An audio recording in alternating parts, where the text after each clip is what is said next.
menyanyikan lagu Indonesia Raya.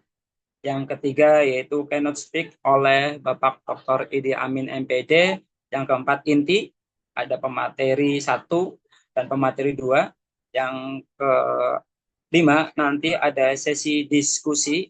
Silakan Bapak Ibu guru bisa bertanya, berdiskusi bersama dengan kita semua. Dan yang terakhir nanti ada closing statement juga oleh Bapak Dr. Idi Amin MPD. Baik Bapak Ibu guru hebat semuanya, marilah kita buka acara webinar ini dengan bacaan basmalah bersama-sama. Bismillahirrahmanirrahim.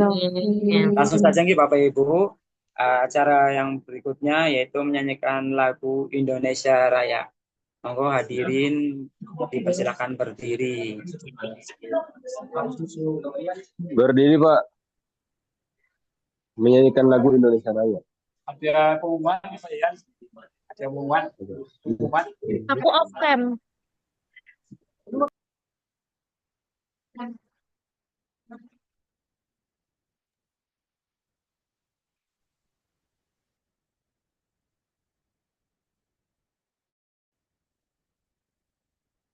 Operator bisa memutar Pak.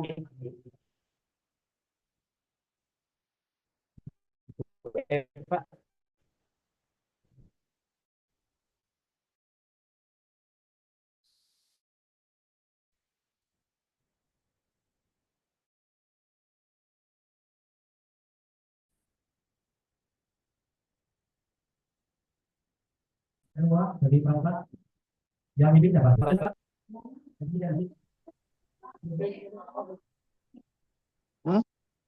Pak Habib, operator sudah bisa memutar nggih? Lagu Indonesia Raya. Pak, salat sih. Iya, tim Kompol dari Kedung Kuni Pak tadi yang mau memutar katanya. Maaf, baru terpau sinyalnya Pak, baru keluar, baru masuk lagi. Jadi iya, kata napa-napa kok.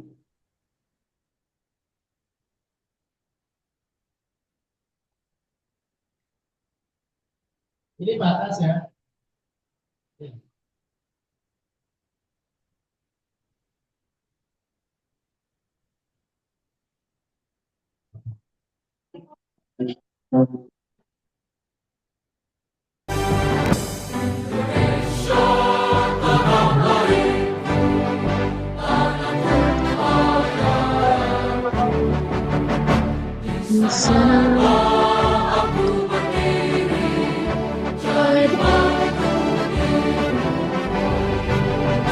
Indonesia kebangsaan, bangsa dan tanah air. Marilah kita bersatu, Indonesia bersatu. Hiduplah tanahku, hiduplah negeriku, bangsaku, rakyatku semua.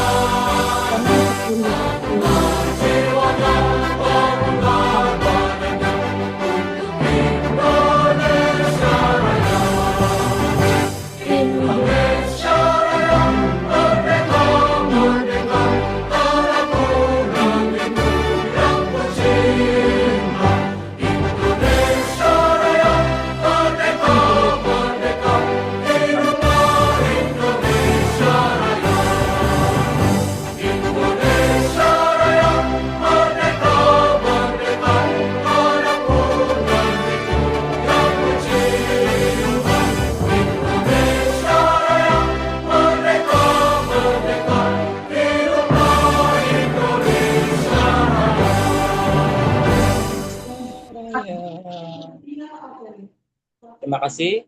Hadirin, monggo dipersilakan duduk kembali. Baik Bapak Ibu, langsung saja ke acara selanjutnya, yaitu penyampaian oleh keynote speaker kita oleh Bapak Dr. Idi Amin MPD, Kepala SMA Negeri 1 Paguyangan, sekaligus penggerak komunitas Seman Sayang Bergema, Belajar, Berbagi, dan Bersama. Kepada Bapak Dr. Idi Amin, kami persilakan. Terima kasih Pak Evi. Suara saya dengar Pak Evi? Lancar Pak, aman Pak. Oke. Terima kasih. Assalamualaikum warahmatullahi wabarakatuh. Waalaikumsalam warahmatullahi Waalaikumsalam warahmatullahi wabarakatuh. Alhamdulillah, syukurillah, yang saya hormati Bu Indah selaku Kepala SMA Negeri 1 Kedungguni, teman-teman, Bapak Ibu guru dari SMA Kedungguni dan SMA Negeri 1 Pagesangan yang terhormati, terima kasih pada hari ini kita bisa berkolaborasi secara daring pada Kombel yang kita kembangkan bersama-sama. Mudah-mudahan kegiatan kita hari ini membawa banyak manfaat. Tentu kegiatan ini merupakan kegiatan yang sangat bagus. Kolaborasi Kombel ini menjadi kolaborasi yang sangat bagus, khususnya buat kami di SMA Paguyangan, di mana ini mungkin kita sudah mulai mengawali ya kolaborasi antar Kombel. Sebagai keynote speaker pada kegiatan siang hari ini, sesuai dengan tema yang disebutkan pada slide kegiatan Kombel, tentu ini merupakan hal yang sangat penting untuk menunjang kita semua sebagai seorang pendidik. Pada tema siang hari ini yang nanti akan dipaparkan oleh narasumber hebat kita, Bapak Ibu, ada Bu Indah dan ada Bu Eva. Bu Indah dari SMA 1 Kedungguni sebagai Kepala Sekolah SMA Kedungguni, dan kemudian Bu Eva sebagai salah satu guru penggerak di SMA Negeri 1 Paguyangan, yang beliau berdua kebetulan mendapatkan pelatihan langsung di Solo.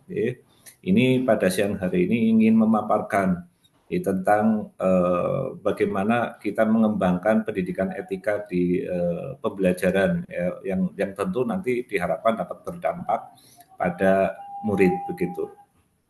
Bapak Ibu yang saya hormati, kata etika sendiri itu menurut bahasa ini berasal dari bahasa Yunani yang yaitu ethos gitu, yang artinya adalah adat kebiasaan. Etika adalah istilah lain kalau dalam bahasa agama kita mungkin mirip-mirip lah dengan istilah akhlak atau moral begitu. Yaitu merupakan ilmu tentang tingkah laku manusia dan prinsip-prinsip yang dapat disistematisasi dari hasil pola pikir manusia. Ini barangkali definisi etika yang mungkin banyak beredar di kalangan kita. Nah, kemudian terkait dengan pendidikan etika yang akan kita bahas ini menurut versi jurnal, mungkin nanti dari sudut pandang Bu Indah dengan Bu Eva, karena ini sudut pandangnya lebih ke implementasinya ya, aplikasinya tentu mungkin bisa saja sama tetapi ada sisi perbedaan. Nah, dari sisi ilmiahnya bahwa pendidikan etika itu adalah suatu proses mendidik, memelihara, membentuk dan memberikan latihan mental dan fisik tentang etika dan kecerdasan berpikir baik yang bersifat formal maupun informal, sehingga menghasilkan manusia yang berbudaya tinggi untuk melaksanakan tugas, kewajiban, dan tanggung jawabnya dalam masyarakat. Ini dikutip dari Abdullah. Dari definisi ini tentu menjadi hal yang sangat penting. Kata kuncinya adalah pendidikan etika adalah proses mendidik, begitu kata kuncinya adalah itu. Dan ini tentu sangat erat kaitannya dengan dunia kita sebagai dunia pendidik. Dan kemudian kata kunci yang kedua adalah manusia yang berbudaya tinggi gitu. Nah, manusia yang berbudaya tinggi itu tentu manusia yang nanti akan bisa membangun peradaban yang baik. Dan dari peradaban yang baik ini tentu nanti akan bisa mempertahankan eksistensi dari kehidupan di dunia ini begitu. Jadi pendidikan etika ini menjadi salah satu, menurut saya ini menjadi hal yang sangat penting itu, sehingga ketika pada siang hari ini kita angkat sebagai bagian dari tema webinar kita siang hari ini, tentu menjadi hal yang sangat tepat begitu, sehingga nanti kita mungkin perlu mendengarkan dengan saksama bagaimana implementasi pendidikan etika itu oleh narasumber hebat kita pada siang hari ini. Jadi tadi ada hal penting ya pada pendidikan etika yang saya kutip dari Abdullah. ada kaitannya dengan proses mendidik, ya kan, untuk menciptakan manusia yang berbudaya tinggi begitu. Nah, selanjutnya apa tujuan dan manfaat dari pendidikan etika itu sendiri? Itu ini juga saya mengutip dari berbagai sumber. Itu ada 3 paling tidak itu tujuan dan manfaat pendidikan etika. Itu dengan melihat tujuan dan manfaat ini diharapkan kita nanti bersemangat gitu Bapak Ibu untuk kita belajar bagaimana pendidikan etika itu bisa kita implementasikan dalam pembelajaran. Manfaat yang pertama adalah etika itu mendorong manusia untuk berbuat baik. Meskipun manusia itu tidak selalu dapat berbuat baik gitu. Ya, jadi etika ini bisa menjadi inspirasi lah buat manusia untuk berbuat baik. Meskipun nanti endingnya untuk melaksanakan berbuat baik itu sendiri nanti ada banyak faktor begitu. Ya, yang utama kalau dalam bahasa agama barangkali harus mendapatkan hidayah lah barangkali seperti itu atau petunjuk gitu. Manfaat yang kedua adalah etika itu tidak bisa menjadikan manusia baik gitu. Ya, tetapi dapat membuka mata manusia untuk melihat baik dan buruknya sesuatu. Gitu. Ini manfaat yang kedua. Sedangkan manfaat yang ketiga, etika ini bisa saja tidak berguna bagi kita kalau kita tidak mempunyai kehendak untuk menjadi orang yang baik ya dalam kalau bicara religius tentu menjadi orang yang bertakwa dan beriman gitu. Jadi dari ketiga hal ini etika itu bisa kita simpulkan tujuannya adalah untuk menjadi inspirasi itu ya untuk menjadi inspirasi bagi manusia ya tentu bagi peserta didik kita ya bagi lingkungan kita atau bagi kita sendiri inspirasi untuk menuju kebaikan-kebaikan itu ini meskipun kebaikan-kebaikan itu tidak selalu bisa kita laksanakan itu Bapak Ibu ini tujuan dan manfaat pendidikan etika. Nah dari titik inilah karena setiap perbuatan itu dimulainya harus dari niat gitu, dimulainya harus dari niat, maka penguatan kita pada pendidikan etika ini tentu menjadi hal yang sangat penting begitu, penguatan dalam hal etika ini. Kita bisa membayangkan kalau kita tidak punya etika, maka niat untuk berbuat baik saja nggak ada begitu. Ya niat untuk berbuat baik saja nggak ada. Nah, apalagi kemudian bisa kita mempraktekkan kebaikan apa yang bisa kita kerjakan. Nah, disinilah betapa pentingnya pendidikan etika itu perlu kita lakukan. Nah, selanjutnya Bapak Ibu, apa sih ukuran baik buruknya etika? Itu. Karena tadi etika itu nanti ya kan menghasilkannya sesuatu yang baik atau yang buruk gitu. Merupakan sebuah prakarsa untuk berbuat kebaikan dan keburukan, maka ukuran ya dari etika itu adalah baik dan buruk. Nah, baik dan buruk itu standarnya bisa ada 2 hal yang menjadi standar. Tentu berbeda dengan bahasa hukum. Kalau bahasa hukum ukurannya adalah benar atau salah begitu. Tapi dalam etika ini ukurannya adalah baik dan buruk, baik atau buruk. Nah, ukuran ini nanti bisa disandarkan pada 2 hal Bapak Ibu. Yang pertama adalah dari adat istiadat sesuai dengan definisi etika itu sendiri, etos begitu. Ya, adat istiadat. Bisa saja adat istiadat itu bisa kita terjemahkan sebagai kesepakatan kelompok begitu. Ini adat istiadat atau kesepakatan kelompok. Ini bisa saja ini menggambarkan ukuran dari etika. Yang kedua juga bisa disandarkan pada ajaran agama yang kita anut. Itu. Nah, ketika agama kita mengatakan hal ini adalah sesuatu yang baik atau sesuatu yang buruk, maka ajaran agama itu bisa menjadi sandaran kita dalam melaksanakan pendidikan etika begitu. Itu Bapak Ibu. Jadi itu dan selanjutnya terkait dengan proses pembelajaran ini nanti kita akan bisa menemukan ada 8 hal Bapak Ibu yang merupakan peran etika yang penting dalam pembelajaran. Ya, seberapa penting karena hari ini adalah temanya adalah bagaimana pendidikan etika itu dengan pembelajaran. Nah, terkait dengan masalah ini, saya ingin menggarisbawahi ini. Ada 8 peran etika ya dalam proses pembelajaran. Dan ini tentu menjadi hal yang sangat penting. Priye, Bu? Salpine. merupakan hal yang sangat penting sekali Oh, untuk bisa selfie bareng. dilakukan dengan Bapak Ibu. Masih terdengar suara saya Pak Evi? Masih Pak, masih lancar Masih. Pak. Oke, saya lanjut ya. Itu saya diberi waktu sampai Iya. jam berapa?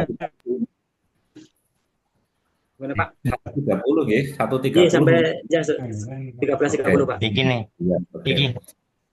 Oke, tadi saya menyampaikan akan bahwa peran Aduh, etika beri. dalam Islam itu sudah 8. Ini yang pertama dan ini yang menjadi hal yang paling penting. Bikin nih, bre. Oke. Itu saya ulangi nggih Bapak Ibu. Itu peran etika dalam proses pendidikan yang pertama yang paling penting adalah pembentuk karakter yang baik. Ini. Jadi nanti apa yang disampaikan oleh Bu Indah maupun Bu Eva itu pasti endingnya diharapkan itu bisa membangun atau membentuk karakter yang baik, karakter building untuk peserta didik. Itu pasti nanti arahnya ke situ, begitu. Dengan metode-metode tertentu yang metode itu sudah diakui, katakanlah validitasnya itu, kesahihannya itu. Itu yang pertama. Jadi di sini menunjukkan bahwa pendidikan etika itu akan sangat penting untuk membentuk karakter yang baik. Nah, selanjutnya pendidikan etika ini juga penting untuk mendorong tanggung jawab sosial. Tentu sosial dalam lingkup ya sesuai dengan kehidupan kita masing-masing. Ketika anak-anak itu berada pada lingkup kelas ya atau lingkup warga sekolah itu, maka pendidikan etika itu akan sangat baik, akan sangat penting untuk membangun ya karakter anak yang bisa bertanggung jawab di kelasnya atau di komunitas sekolahnya gitu. Ini yang kedua. Dengan anak-anak yang mempunyai etika yang baik, ini kita yakini bahwa mereka akan mempunyai tanggung jawab yang tinggi pula itu dalam kehidupan warga kelasnya atau sekolahnya. Yang ketiga, pendidikan etika ini bisa mencegah perilaku curang. Nah, ini merupakan hal yang menurut saya saat ini menjadi hal yang sangat penting, khususnya ini untuk teman-teman di SMA Paguyangan, bahwa kita hari ini telah mendeklar dan telah ditunjuk menjadi sekolah berintegritas oleh Universitas Provinsi Jawa Tengah. Dan peran etika ini, pendidikan etika ini nanti juga menjadi salah satu kunci bagaimana kita bisa mendidik diri kita, mendidik anak-anak ya menjadi orang-orang yang bisa mengurangi perilaku curangnya. Itu syukur bisa menghilangkan perilaku curang. Itu. Yang keempat, pendidikan etika ini dapat mendorong pembelajar sepanjang hayat. Ini tentu juga sangat penting untuk kita ya di SMA Paguyangan yang misinya ya, yang visinya itu ya adalah pembelajar sepanjang hayat. Maka agar visi ini bisa tercapai, ini kita bisa lakukan dengan meng-up gitu ya, bisa lakukan dengan terus melakukan proses pendidikan yang mengedepankan pendidikan etika begitu. Itu artinya dengan kita melakukan pendidikan etika maka semangat kita untuk terus memperbaiki diri itu akan mendorong kita menjadi pembelajar sepanjang hayat. Itu. Yang berikutnya yang kelima, pendidikan etika itu dalam proses pendidikan juga bisa berperan untuk menciptakan lingkungan belajar yang positif. Nah, ini tentu sangat berkorelasi dengan tadi yang kedua adalah mendorong tanggung jawab sosial. Gitu. Ya, nah, apabila dorongan-dorongan untuk bertanggung jawab pada kehidupan sosial kita semakin bagus, maka tentu kita akan bisa menciptakan lingkungan yang baik pula. Itu. Sehingga dalam hal ini pendidikan etika itu dapat berperan untuk menciptakan lingkungan belajar yang positif, yang kondusif. Nah, selanjutnya pendidikan etika itu juga dapat membangun hubungan yang kuat. Ini juga bisa kita kaitkan dengan tadi peran yang lain, mendorong tanggung jawab sosial, menciptakan lingkungan belajar yang positif itu. Nah, kedua hal itu tentu bisa berdampak pada membangun hubungan yang kuat ya, antar sesama warga sekolah atau kalau di dalam kelas tentu antar sesama siswa atau sesama murid gitu. Nah, selanjutnya berikutnya pendidikan etika itu juga dapat berperan untuk menyediakan dasar bagi keputusan yang baik. Gitu. Artinya tadi pendidikan etika itu kan terkait dengan bagaimana kita berbicara baik atau buruk begitu. Sekurang-kurangnya dengan prakarsa yang baik begitu, maka ini bisa menjadi dasar daripada kita membuat keputusan yang baik pula. Yang terakhir, pendidikan etika ini juga dapat berperan dalam menyokong pembelajaran yang inklusif, dapat menyokong dari pembelajaran yang inklusif dan multikultural, begitu Bapak Ibu.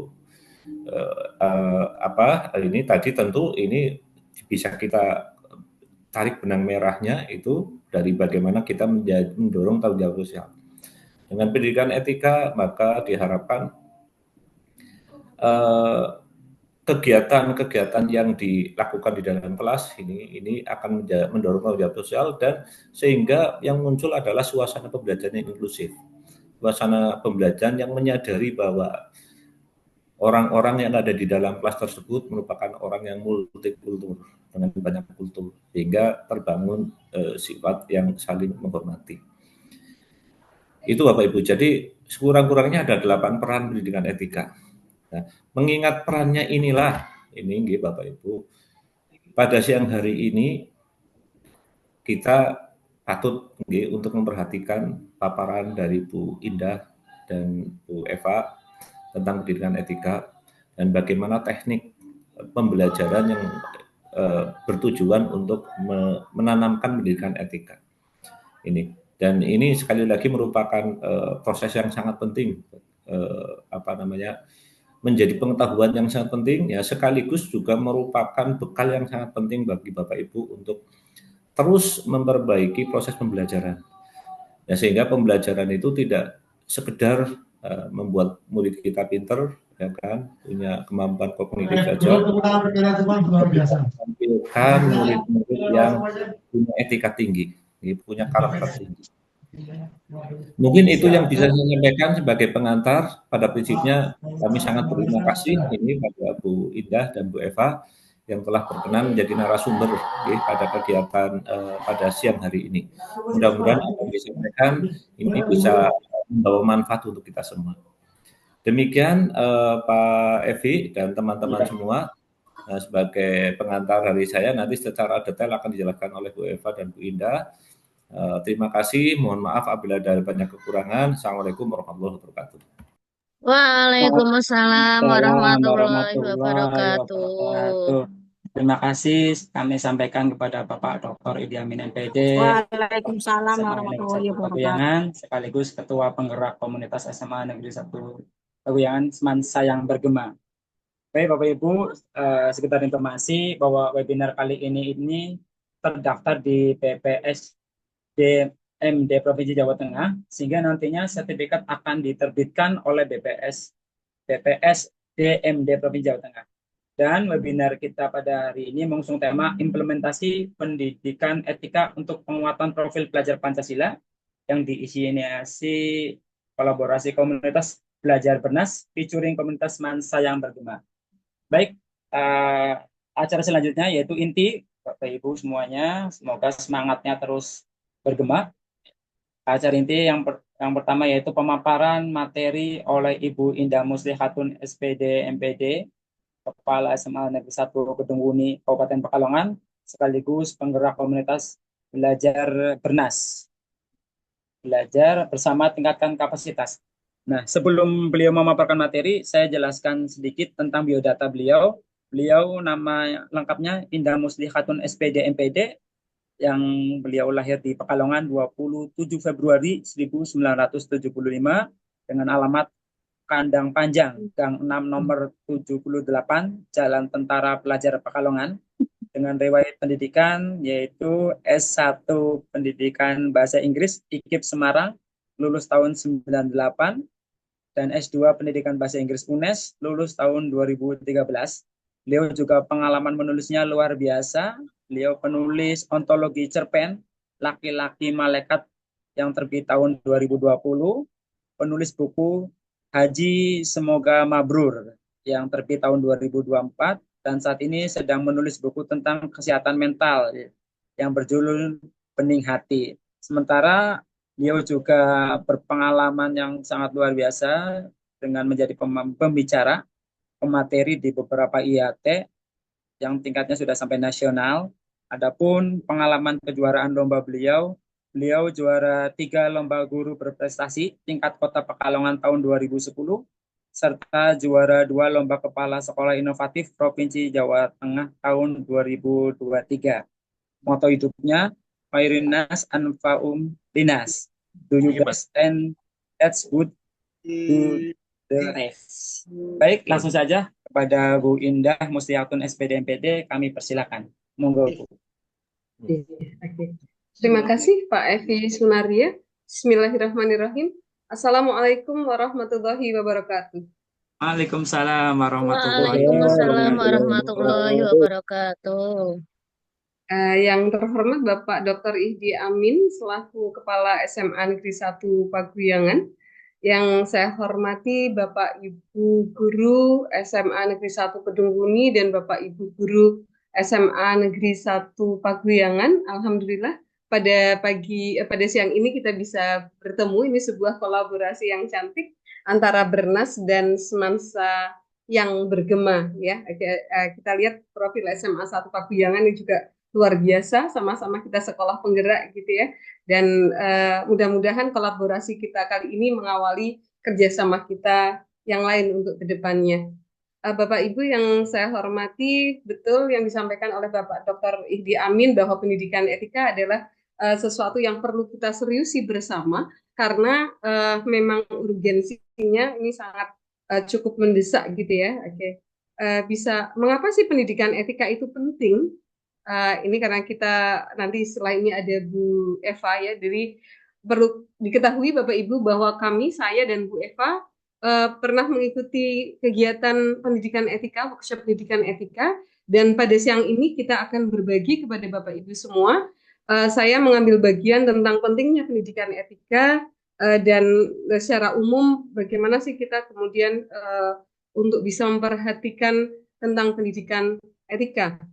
Nanti secara detail, secara praktis, Bu Eva akan menyampaikan tentang bagaimana atau langkah-langkah apa yang perlu kita lakukan atau strategi apa yang perlu kita lakukan dalam rangka mengembangkan pendidikan etika termasuk dalam kegiatan P5 gitu ya. Bapak Ibu, mengapa pendidikan etika itu penting? Yang pertama kita pahami bersama lah bahwa sekarang ini marak terjadi gangguan kesehatan mental khususnya di generasi muda kita. Anak-anak Gen Z ini banyak sekali yang terkena semacam ya gangguan kesehatan mental gitu ya. Di mana anak-anak ini kalau kita menyebutnya generasi stroberi itu secara mental itu sangat lemah ya. Ada masalah sedikit mereka kemudian tersinggung, mereka menyerah dan lain-lain ya.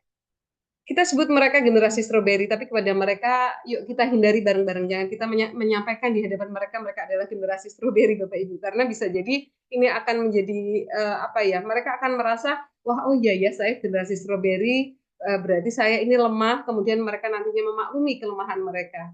Ya, ini sebagai pengetahuan kita saja sebagai orang tua untuk bisa memahami kenapa sih generasi Z saat ini kok terasa lemah. Ini memang karena situasinya yang menjadikan mereka lemah, karena sekarang semuanya serba instan, mereka dimanjakan oleh keadaan Bapak Ibu. Maka nanti dalam kita mendampingi mereka, maka kita ajarkan mereka untuk tidak lemah. Ya, kita ajarkan mereka untuk tangguh.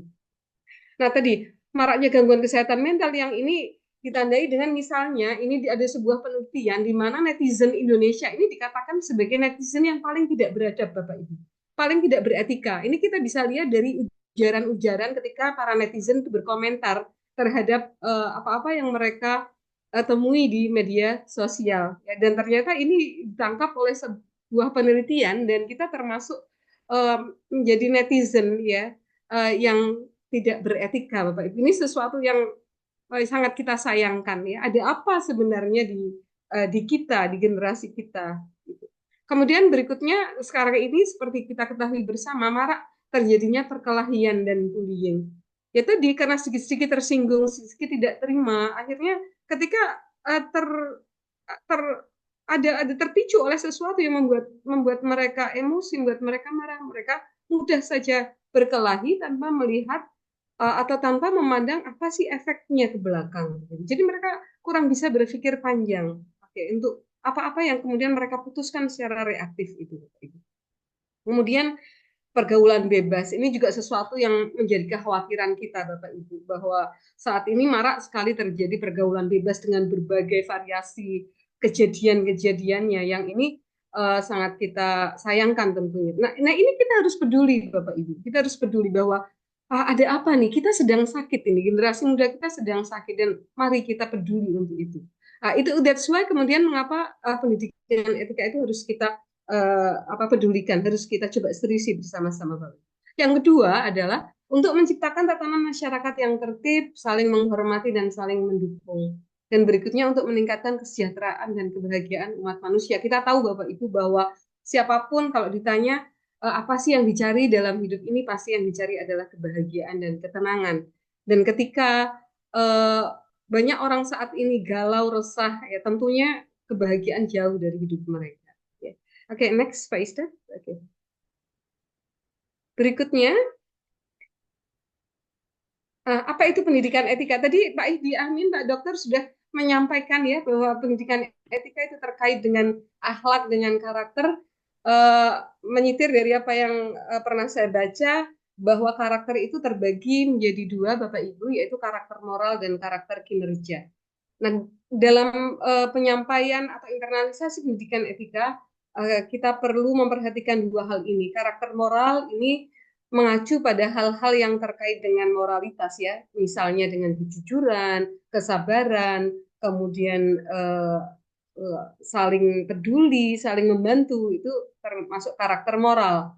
Sedangkan karakter kinerja adalah hal-hal yang bisa menunjang pengembangan diri seseorang yang akan menjadikan orang itu bisa bermanfaat dan kontributif untuk dirinya sendiri, untuk keluarganya, dan juga untuk masyarakat sekitar. Ya, karakter kinerja ini misalnya ya mau tekun belajar, mau tekun bekerja, mau mencoba hal-hal yang tidak biasa, yaitu dalam rangka pengembangan potensi, ya itu termasuk karakter kinerja. Tentunya kita tidak ingin melahirkan generasi yang misalnya pinter, tekun belajar, etos kerjanya tinggi, tapi tidak jujur. Ya, kita nggak ingin seperti itu. Atau ada anak-anak kita yang jujur, sabar, tapi tidak punya etos kerja yang baik. Ya, kita ingin dua-duanya itu tercapai. Itu di antara cakupan dari pendidikan etika. Next. Berikutnya, Pak Istad. Itu terkait dengan karakter, ya juga terkait dengan akhlak, Bapak Ibu. Artinya pembahasan yang lain atau aspek yang lain terkait pendidikan etika adalah akhlak. Dan kalau kita berbicara tentang akhlak, itu ada beberapa macam akhlak ya. Yang pertama adalah kita harus tanamkan, kita perlu tanamkan kepada anak didik kita tentang pentingnya berakhlak kepada Tuhan Yang Maha Esa. Ya, bagaimanapun kita adalah makhluk ciptaan Allah, ciptaan Tuhan, maka sangat tidak etis kalau kita sebagai ciptaannya itu tidak punya akhlak yang baik terhadap Tuhan yang menciptakan kita. Kita perlu tanamkan kepada anak-anak kita bahwa ketaatan kepada Allah itu sesuatu yang mutlak, sesuatu yang nomor satu. Ya, karena bagaimanapun kalau kita hidup tidak mengikuti aturan Tuhan, tidak mengikuti aturan dari yang menciptakan kita, tentu hidup kita akan amburadul, akan porak-poranda. Itu perlu ditanamkan kepada anak-anak kita. Ya, berakhlak kepada Tuhan itu mencakup beriman dan bertakwa, kemudian taat pada aturan Tuhan. Ya. Yang kedua adalah akhlak kepada diri sendiri. Nah, ini yang seringkali kita lupa untuk menyampaikan kepada anak-anak didik kita, bahwa akhlak itu tidak hanya kepada sesama manusia. Paling penting itu adalah akhlak kepada diri sendiri. Self-love itu perlu dikampanyekan, Bapak Ibu. Ya. Kenapa begitu? Karena orang yang mencintai dirinya sendiri pasti bisa mencintai orang lain. Karena kita sama, diri kita manusia, orang lain juga manusia. Ketika kita bisa memperlakukan diri kita dengan baik, maka insya Allah kita akan bisa juga memperlakukan orang lain dengan baik. Nah, self-love itu, untuk bisa self-love Bapak Ibu, maka kita perlu ajari anak-anak kita untuk bisa mengenali diri sendiri. Kalau kita mendalami diri sendiri, diri kita, apa yang ada dalam kita itu lautan ilmu yang luar biasa yang kita perlu belajar. Dan ketika kita sudah paham diri kita sendiri, lahir batinnya, maka insya Allah kita bisa bisa mengembangkan diri, paham tujuan penciptaan manusia. Dan ketika kita paham diri, maka kita akan sehat secara mental. Satu hal misalnya Bapak Ibu, ini sebuah sebuah apa ya contoh kenapa ketika kita mengenali diri kemudian kita bisa membahagiakan dan mengembangkan diri kita sendiri, misalnya Bapak Ibu. Misalnya nih, ketika seseorang tahu bahwa diri kita itu terdiri dari jiwa, dari raga, dan jiwa kita itu sangat dipengaruhi oleh pikiran kita, ketika ketika anak-anak kita paham ilmu itu, maka anak-anak kita akan mengarahkan pikirannya untuk berpikir yang positif. Kenapa begitu? Karena sel-sel yang ada tuh di dalam tubuh kita itu sangat patuh pada apa yang ditorahkan di otak kita, di pikiran kita. Ketika kita berpikiran positif, maka sel-sel tubuh kita itu juga akan uh, berlaku positif dan itu sangat mempengaruhi kesehatan dan semangat hidup kita. Nah, ini diantara ilmu tentang diri.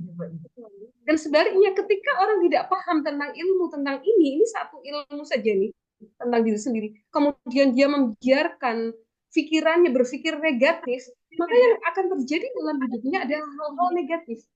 Karena ketika kita berpikir bahwa misalnya nih, kita melabeli diri kita dengan saya orangnya begini, saya memang orangnya males untuk berbuat sesuatu, saya sukanya rebahan. Otak kita berpikir seperti itu, maka seluruh sel tubuh kita akan mengiyakan apa yang dikatakan oleh otak kita. Maka yang terjadi adalah bukan semangat, tapi anak atau kita yang berpikiran negatif, melabeli diri dengan hal yang negatif, maka hidup kita akan ngelupro. Hidup kita akan tidak penuh semangat, Bapak Ibu. Nah, ini kan sangat mempengaruhi. Tetapi ketika kita paham bahwa kita harus perlu berpikir positif untuk bisa menguatkan diri kita, maka itu nanti akan efeknya akan sangat banyak ya, termasuk kita bersemangat mengembangkan diri dan tubuh kita sehat. Makanya ilmu tentang diri sendiri itu perlu diajarkan kepada anak-anak didik kita. Nah, untuk itu perlu tentunya kita sendiri perlu belajar tentang diri sendiri. Sampai ada sebuah hadis yang menyampaikan man arafa nafsahu arafa rabbahu. Siapa yang mengenali dirinya sendiri, maka dia akan mengenali Tuhannya. Ini ternyata kalimat ini sangat dalam, Bapak Ibu. Ya, karena ternyata ketika kita telusur bahwa di dalam diri kita itu ada sebuah pabrik yang luar biasa rumitnya, yang itu berjalan tanpa perintah dari kita, maka kita akan mengenal, oh ya di situ ada zat yang maha luar biasa yang mengatur kita, maka kita akan kenal Tuhan, misalnya. Gitu ya. Sebelumnya dulu Pak, tadi akhlak kepada diri sendiri, ya. Kemudian akhlak kepada manusia, sesama manusia. Ini sangat penting karena tadi etika itu tentang diantaranya adalah tentang bagaimana kita berperilaku terhadap orang lain. Ya, maka buah dari kita tahu berakhlak baik atau tahu tentang diri sendiri adalah kita bisa berakhlak dengan baik kepada sesama manusia. Berikutnya adalah akhlak kepada alam. Akhlak kepada alam itu adalah bagaimana kita mengajak anak-anak kita untuk peduli lingkungan, untuk berinovasi, untuk kelestarian alam. Ya, jadi kita perlu sadarkan anak-anak bahwa terhadap alam pun kita harus berbuat baik, ya, karena kita tidak bisa terlepas dari alam. Hidup kita itu sangat tergantung kepada alam. Next, Pak Isdat, bisa dilanjut. Nah, kemudian peran sekolah, ya. Tadi kita sudah mencoba memahami cakupan pendidikan etika itu apa saja. Sekarang peran sekolah dan guru. Atau ini dalam bahasa yang lain ini adalah pedagogi transformatif, Bapak Ibu. Di mana kita dalam memberikan pembelajaran tidak hanya fokus pada akademik, tetapi juga fokus pada perubahan kehidupan, ya, kehidupan secara pribadi maupun kehidupan secara kolektif, Bapak Ibu.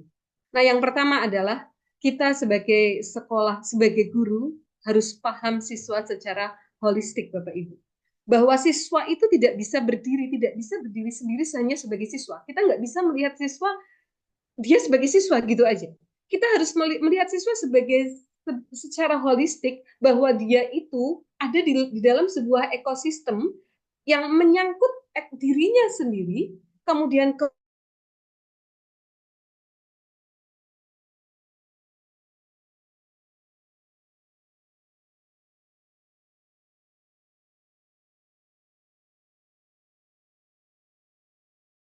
saja, tidak melihat yang lain, maka kita pasti guru itu akan marah-marah. Kamu sebagai siswa, ya mau tidak mau, kalau ibu nggak mau tahu, bapak nggak mau tahu, ya kamu harus mengerjakan tugas itu dengan baik. Itu tuntutan kita, karena kita hanya melihat siswa hanya dari satu ekosistem sekolah saja. Tetapi kalau kita mau coba peduli Bapak Ibu, kita coba ajak bicara anak itu kenapa sih tidak mengerjakan tugas, ya. Nanti kita akan tahu Bapak Ibu. Kalau kita ngobrol dengan anak, ada sebuah kejadian seorang anak yang tidak mengerjakan tugas Bapak Ibu. Ini kebetulan konteksnya di Amerika Bapak Ibu. Nah, ada anak yang tidak mengerjakan tugas, kemudian ketika ditelusur oleh gurunya, ternyata jawabannya adalah karena lampu kamar mandi saya mati, Bang. Begitu. Apa nih hubungannya antara tidak mengerjakan tugas dengan lampu kamar mandi gitu ya? Nah, anak itu kemudian menjelaskan bahwa dia baru bisa mengerjakan tugas itu di kamar mandi. Karena kalau di luar itu adik-adiknya banyak, orang tuanya sering ribut, adiknya juga sering ribut, dia tidak bisa konsentrasi. Nah, dia baru bisa mengerjakan tugas itu di kamar mandi. Nah, saat itu tidak mengerjakan tugas karena lampu kamar mandinya mati malam-malam gitu ya. Akhirnya tidak bisa mengerjakan tugas. Artinya kadang-kadang perilaku anak yang tidak sesuai harapan kita ini terkoneksi atau penyebabnya adalah unsur lain di luar sekolah, ya. Atau kalau Bapak Ibu mungkin sering ya, saya yakin Bapak Ibu semuanya baik yang di SMA Paguyangan maupun SMA Kedunguni pasti pernah menemui anak-anak yang bermasalah di sekolah, tapi ternyata ketika kita telusur ini adalah permasalahannya dari keluarga misalnya. Ya, itu mau berangkat sekolah itu sangat suntuk, sangat tidak semangat itu gara-gara orang tuanya habis bertengkar dan sebagainya, ya. Nah, jadi kita harus pahami anak sebagai sebuah sebuah pribadi yang tidak hanya hidup di sekolah tapi punya ekosistem macam-macam itu. Nah, untuk itu maka perlu Bapak Ibu guru memahami latar belakang siswa, kemudian paham kepribadian siswa, ya, ada yang ekstrovert, ada yang introvert, ada yang sanguin dan lain-lain Bapak Ibu. Kemudian untuk itu maka ciptakan lingkungan belajar yang aman dan nyaman Bapak Ibu. Bapak Ibu, anak-anak yang mempunyai semacam kekecewaan dari keluarganya, kemudian datang ke sekolah, dia ibaratnya sudah terkecewakan, tersakiti oleh ujaran dari bapak atau ibunya, kemudian di sekolah tambah lagi sakit hatinya dengan ujaran bapak ibu yang mungkin membuat mereka juga tersinggung, ini akan menumpuk emosi di dalam diri anak itu yang akhirnya suatu saat itu akan meluap Bapak Ibu. Ya, itu. Makanya begini, ketika ada anak yang suka berkata-kata kasar, ini tidak bisa kita pandang anak itu tidak beretika. Anak itu berkata-kata kasar karena itu kita perlu telusur ada apa di balik itu gitu ya. Ada masalah apa dengan mentalnya, dengan kejiwaannya gitu. Itu jadi Bapak Ibu perlu kita ciptakan lingkungan belajar yang aman dan nyaman. Kadang-kadang kita tidak sadar Bapak Ibu, ya. Saya kalau keliling sekolah itu kadang masih mendengar guru yang berkata, "Ayo, apa ini ya? Nggak ada yang bisa ya?" gitu ya. "Oh, lupa, hari ini lupa. Kemarin tidak bisa," misalnya. Ini sesuatu yang membuat anak ya agak tersinggung Bapak Ibu. Ini tidak membuat anak kemudian semangat belajar, malah justru wah kok saya dikatakan seperti itu. Maka kita harus hati-hati dengan pilihan kata kita. Yaitu kemudian yang kedua adalah kita perlu memperhatikan kebutuhan siswa Bapak Ibu. Bapak Ibu, beberapa anak kita ada yang cangkir jiwanya itu kosong oleh cinta. Karena mungkin memang kehidupan keluarganya itu sangat tidak mendukung ya. Dia kekurangan cinta. Nah, anak-anak yang demikian, mereka datang ke sekolah untuk mencari cinta dan perhatian Bapak Ibu. Mereka belum sampai ke taraf mau cari ilmu. Karena kebutuhannya bukan kebutuhan ilmu. Kebutuhannya adalah kebutuhan cinta dan kasih sayang. Nah, yang seperti itu biasanya yang kemudian neko-neko Bapak Ibu. Mereka cari perhatian dengan lari-lari di kelas lah, suka iseng, sil sama temannya misalnya, karena mereka butuh perhatian Bapak Ibu. Nah, yang seperti ini mungkin perlu perhatian khusus dari Bapak Ibu guru BK, dari Bapak Ibu wali kelas atau dari Bapak Ibu guru pengajar.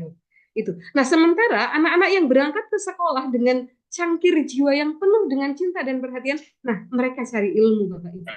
Nah, yang seperti ini mereka kemudian mengembangkan dirinya, kita kembangkan diri mereka dengan baik ya. Artinya makanya pembelajaran diferensiasi itu perlu karena memang kebutuhan setiap anak itu berbeda-beda. Maka untuk itu Bapak Ibu kita perlu memberikan penghargaan kepada anak, kepercayaan, perhatian. Kita kadang-kadang perlu sharing cerita kehidupan dengan anak-anak. Atau kita perlu dengar aspirasinya gitu ya. Dan kemudian kita perlu mengajari soft skill yang dibutuhkan Bapak Ibu. Ya. Kemudian berikutnya kita perlu membimbing siswa untuk tumbuh dan berkembang Bapak Ibu. Seperti tumbuhan siswa kita ini perlu lingkungan tumbuh yang yang kondusif ya. Guru dan sekolah perlu menciptakan lingkungan belajar yang baik untuk pertumbuhan siswa Bapak Ibu. Bapak Ibu kita tahu Putri Aryani ya, penyanyi dengan suara yang luar biasa. Itu kalau saja misalnya seorang Putri Aryani ini tumbuh di sebuah keluarga yang berbeda dengan keluarga yang sekarang, misalnya dengan orang tua yang tidak mencoba mengenali potensinya, orang tua yang tidak memfasilitasi kebutuhannya, mungkin tidak akan menjadi Putri Aryani yang sekarang. Putri Aryani tumbuh di lingkungan yang sangat kondusif untuk dia tumbuh subur, mengembangkan potensinya. Nah demikian juga kita, sekolah kita, Bapak Ibu guru, perlu menyediakan lingkungan tumbuh yang baik untuk anak-anak kita. Jadi antaranya dengan kita memperhatikan kebutuhan mereka, kita pahami mereka secara holistik ya. Dan untuk itu Bapak Ibu itu perlu hati yang ikhlas ya. Ketika kita bekerja itu jadi ada beberapa tingkatan orang bekerja Bapak Ibu. Ada yang sekedar satu mencari nafkah. Yang penting saya sudah dapat nafkah, sudah selesai. Saya tidak perlu memperhatikan hal-hal yang lain. Ada yang kemudian lebih tinggi lagi adalah untuk mengembangkan potensi saya gitu ya. Ada lagi yang untuk gitu ya. Dan ternyata ini yang paling tinggi di antara taraf kita, motif kita bekerja adalah motif untuk kita bisa melayani sesama. Nah, ketika kita sudah sampai pada motif tertinggi bahwa kita bekerja, apalagi sebagai guru, itu adalah untuk melayani sesama manusia, maka insya Allah kita bisa bekerja dengan ikhlas, Bapak Ibu. Ya, oke. Yang kedua adalah kita harus paham ilmu psikologi dan ilmu belajar. Tadi untuk bisa memahami anak itu perlu ilmu psikologi, tapi kita sudah belajar tentunya, tapi kita perlu terus mengembangkan diri kita ya. Kalau kata Pak Kusmanto ini di sebelah saya itu ibadah yang paling panjang itu katanya pernikahan, Bu. Ya, tapi ternyata ada juga yang panjang juga, yaitu mencari ilmu. Ya, karena belajar sepanjang hayat itu udah minal mahdi ilalah dari buayan sampai ke alam kubur, karena memang ilmu itu berkembang dan ilmu kita itu sangat terbatas, maka kita perlu terus mencari ilmu Bapak Ibu. Guru ada yang menyampaikan kalau guru berhenti belajar udah berhenti mengajar saja karena nanti ilmunya tidak relevan ya. Harus paham ilmu psikologi juga ilmu belajar. Bagaimana kita belajar itu perlu diketahui oleh guru dalam rangka kita bisa memfasilitasi siswa dengan berbagai keadaan Bapak Ibu. Yang berikutnya adalah niat melayani, tadi sudah saya sampaikan. Kemudian yang berikutnya untuk bisa membimbing siswa untuk tumbuh dan berkembang dengan baik, kita perlu menjadi teladan. Bagaimana mungkin kita bisa menularkan vibrasi baik kepada anak-anak, mendampingi anak-anak dengan penuh kasih, dengan hati yang tulus, dengan dengan hati untuk bisa memimpin mereka dengan baik. Kalau kita sendiri tidak bisa menjadi teladan yang baik, ya maka hati-hati Bapak Ibu. Kalau kita berangkat ke kelas itu sering terlambat, maka ini menjadi teladan yang tidak baik untuk anak-anak. Ini menjadi yang jadi catatan di benak anak-anak bahwa oh ya ternyata nggak masalah ya untuk terlambat ya, karena guru saya juga mengajari seperti itu. Oke, next Pak Isdat. Nah ini bagian dari pedagogi transformatif. Nah, ketika kita sudah menjalankan peran-peran itu dengan baik, sekolah memfasilitasi, mendukung Bapak Ibu gurunya juga semuanya mempunyai niat yang baik untuk melayani, maka bagi siswa, kondisi atau lingkungan yang semacam itu akan menciptakan peluang. Mereka mendapatkan peluang yang luas untuk mengoptimalkan potensi mereka lebih berkembang lebih baik lagi. Kemudian ini juga membangun kesadaran anak bahwa oh ya, ternyata saya berkata-kata jelek itu tidak baik. Ya, ternyata saya malas belajar tidak baik. Kita coba untuk membangun kesadaran anak. Ini yang disebut disiplin positif, Bapak Ibu, di mana bahwa kedisiplinan anak itu tidak dibangun dari eksternal, tapi dari kesadaran internal bahwa disiplin itu perlu untuk kesuksesan mereka, untuk kemuliaan mereka. Kemudian lingkungan yang kondusif mengembangkan pemikiran kritis mereka. Bapak Ibu, kita perlu terus budayakan budaya reflektif di mana anak-anak kita semua siap untuk terbuka terhadap masukan dari siapapun. Anak siap terbuka untuk mendapatkan masukan dari Bapak Ibu guru juga siap terbuka terhadap masukan-masukan dari anak ya. Ini akan mengembangkan pemikiran kritis untuk anak-anak. Next, Pak Ista. Oke, sudah. Jadi itu yang bisa saya sampaikan, nanti secara praktis akan disampaikan oleh Bu Eva. Terima kasih Bapak Ibu. Ini apa yang disampaikan Aristoteles, bahwa mendidik pikiran tanpa mendidik hati adalah bukan pendidikan sama sekali. Terima kasih, semoga bermanfaat. Kurang lebihnya saya mohon maaf. Assalamualaikum warahmatullahi wabarakatuh. Waalaikumsalam Waalaikumsalam warahmatullahi warahmatullahi wabarakatuh. Luar biasa sekali, mohon apresiasinya Bapak Ibu. Ternyata kita hari ini seperti mendapat kuliah 2 SKS dari Bu Indah Muslihatun SPD. Tadi banyak membahas tentang hal yang sangat relate sekali dengan generasi hari ini, strawberry ya Bu ya, Gen Z ya Bu, ya, Republik Indonesia ini akan juga masalah-masalah keremajaan yang ternyata kompleks sekali ya. Dan juga tadi dapat materi tentang long life edukasi dan salah satunya tentang perkembangan peserta didik ya Bu. Ini materi PPD, biasanya di FKIP biasanya ada materi ini Bu, yang nantinya kita akan kembali ke fitrah kita yang tidak cuma mengajar tapi juga mendidik. Terus Bu Indah, langsung saja Bapak Ibu guru hebat semuanya, langsung ke pemateri berikutnya yaitu Bu Eva yang sama akan menjelaskan tentang implementasi pendidikan etika untuk penguatan profil pelajar Pancasila. Monggo kepada Bu Eva kami persilakan.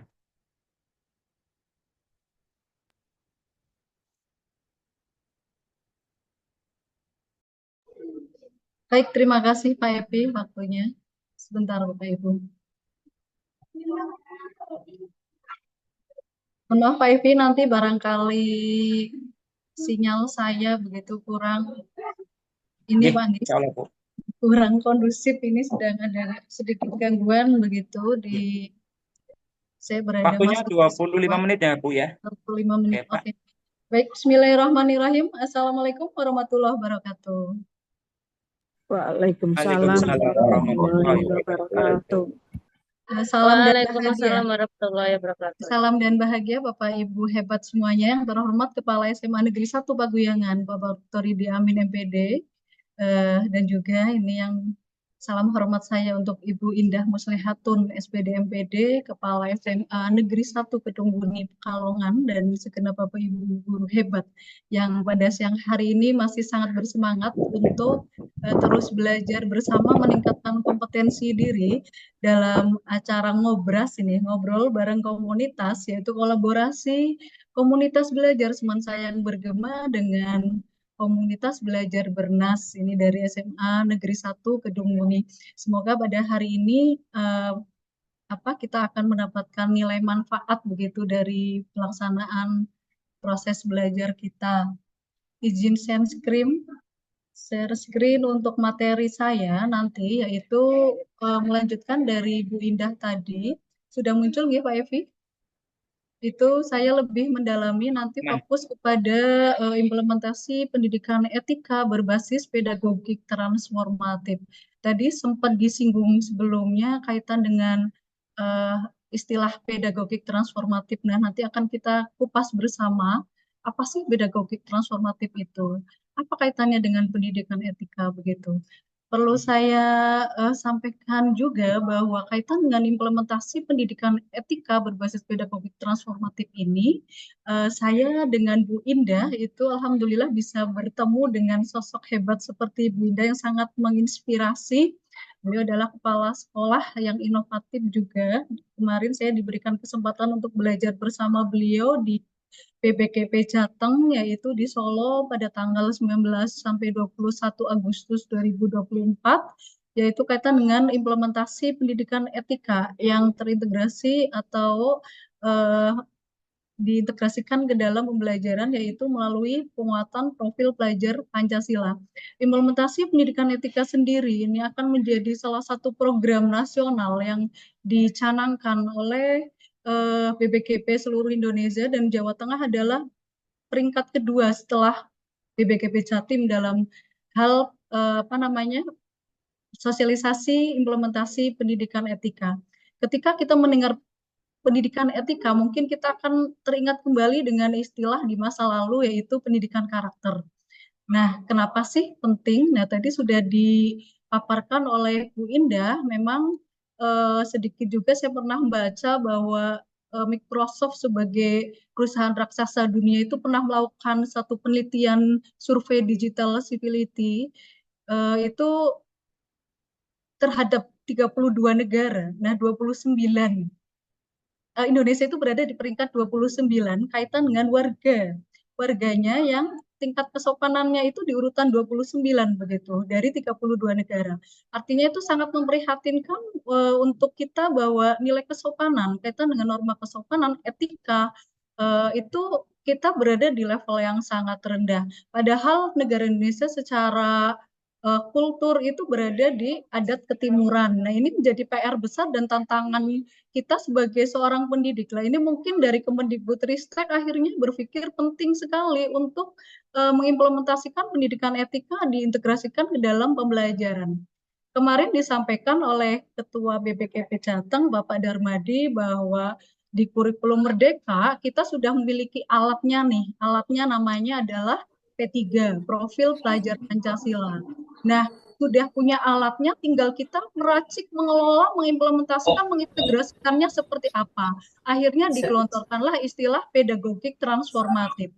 Bagi kita sebagai seorang pendidik, kita sudah sangat paham dan familiar mendengar istilah pedagogik dalam pembelajaran, karena kita sebagai seorang guru tentunya memahami ilmu-ilmu pedagogik yang bisa kita terapkan dalam pembelajaran. Tetapi ketika disandingkan dengan istilah pedagogik transformatif, itu tentunya menjadi hal yang baru dan menimbulkan rasa penasaran. Kalau saya sendiri itu cukup penasaran, ini kemarin pedagogi transformatif itu sebetulnya apa begitu.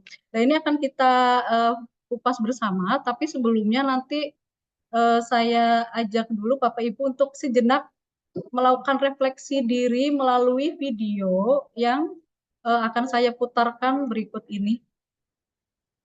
Ini adalah video pembentukan karakter di Jepang gitu.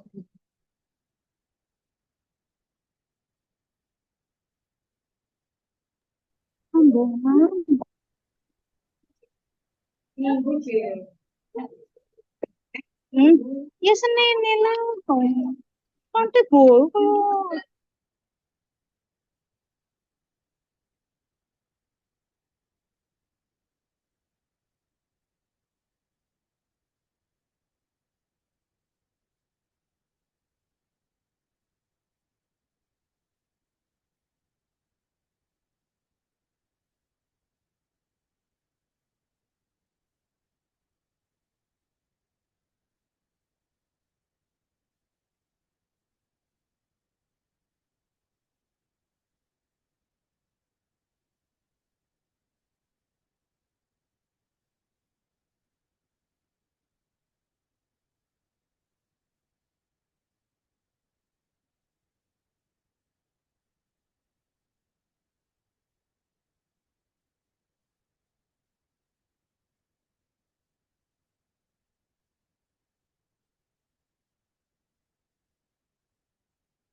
Baik, Bapak Ibu, itu tadi adalah gambaran begitu penanaman karakter pendidikan kaitan dengan pendidikan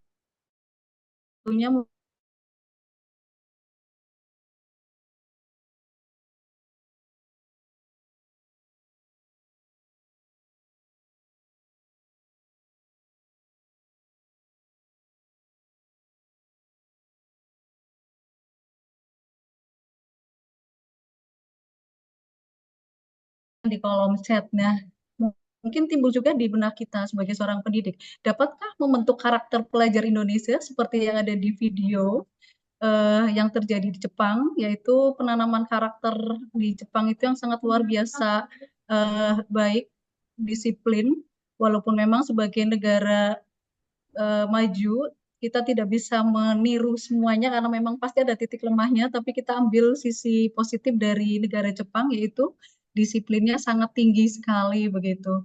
Bahkan tadi dipaparkan di video bahwa anak kecil diberikan kepercayaan oleh orang tuanya untuk keluar rumah berbelanja begitu, berangkat sekolah sendiri begitu, itu karena tingkat keamanan di Jepang itu juga eh, luar biasa begitu. Mungkin berbeda dengan kita, ada beberapa memang hal-hal yang tidak bisa kita sandingkan dengan kondisi Indonesia, tapi kaitan dengan pendidikan etikanya lah, ini kalau Jepang saja bisa, Indonesia kenapa tidak bisa, kan gitu lah. Itu jadi PR bersama, karena apa, Indonesia dan Jepang itu kalau mau dihitung-hitung lahirnya itu di tahun yang sama gitu. Untuk Jepang, Hiroshima Nagasaki itu titik nolnya itu ketika tahun 45. Kita sendiri merdeka, proklamirkan kemerdekaan juga tahun 45. Jadi ibarat bayi itu dilahir di tahun yang sama, tapi tumbuh kembangnya yang berbeda. Ketika Jepang sekarang sudah menjadi negara maju, nah kita masih menjadi negara yang berkembang terus, padahal secara Trigatra, letak geografis kita, SDA-nya itu mungkin lebih oke dari Jepang. Nah, PR-nya adalah di SDM. SDM ini yaitu kaitan dengan karakter begitu, larinya ke etika. Nah, ini menjadi tantangan besar buat kita semua. Kalau ada pertanyaan, dapatkah membentuk karakter pelajar Indonesia seperti yang ada di video? Mungkin jawabannya bagaimana ini, Bapak Ibu? Ini ada dari Kedung Muni nih, sikap yang baik dan bertoleransi dengan sama sudah diajari sejak kecil di Jepang. Sangat menginspirasi dan patut dicontoh oleh netizen 62 nih, agar generasi mendatang bisa lebih menghargai sesama. Dan tentunya dibutuhkan kolaborasi begitu nggih semua pihak. Ini kemarin kalau kita secara luring ini ketika dipaparkan video seperti ini akan timbul diskusi yang sangat hangat sekali Ibu Indah di BBKP itu, diskusinya sangat hangat dan hidup begitu. Tapi mungkin ini karena terkendala di Zoom, hanya terkendala ruang dan waktu yang terbatas, jadi kita cukup jadikan refleksi bersama saja bahwa kalau negara Jepang dengan mungkin tadi lahir di tahun yang sama saja bisa, harusnya Indonesia juga bisa begitu. Baik, langsung ke pedagogik transformatif. Itu tadi hanya mengawali saja nih Bapak Ibu untuk refleksi diri kita. Pedagogik transformatif tadi sudah disinggung oleh Bu Indah, betul sekali. Jadi kita bukan hanya fokus kepada sisi akademik, tapi pendekatan pendidikan pedagogik transformatif ini yaitu lebih bertujuan untuk mengubah cara berpikir dan bertindak individu melalui refleksi kritis, pengalaman langsung, dan dialog interaktif. Jadi anak diajak melakukan analisis konteks terhadap dirinya, terhadap keluarga, lingkungan, permasalahan-permasalahan yang ada dalam diri peserta didik. Nah, melalui pedagogi transformatif ini, nanti anak bukan hanya mengenal dirinya, tapi juga lingkungan, dan bahkan secara global begitu, dunia, meningkatkan rasa peduli, meningkatkan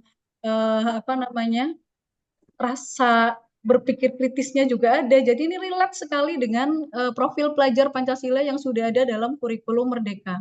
Tujuan pedagogik transformatif itu sendiri yaitu mendukung guru untuk menciptakan proses pembelajaran inovatif, memberdayakan peserta didik dan melibatkan peserta didik sebagai pribadi utuh dalam kegiatan partisipatif dan kolaboratif yang berkontribusi pada kesadaran diri, tujuan, rasa memiliki interkoneksi dan agensi mereka. Nah, ini nanti yang menarik dari pedagogi transformatif ini adalah nanti sudah ada modul, ya Bapak Ibu, kurang lebih ada 30 model yang tersedia dalam modul pedagogik transformatif yang bisa kita langsung implementasikan, kita terapkan dalam pembelajaran bisa kita integrasikan ke dalam P5, bisa kita integrasikan ke dalam mapel intrakurikuler, atau mungkin bahkan ekstrakurikuler.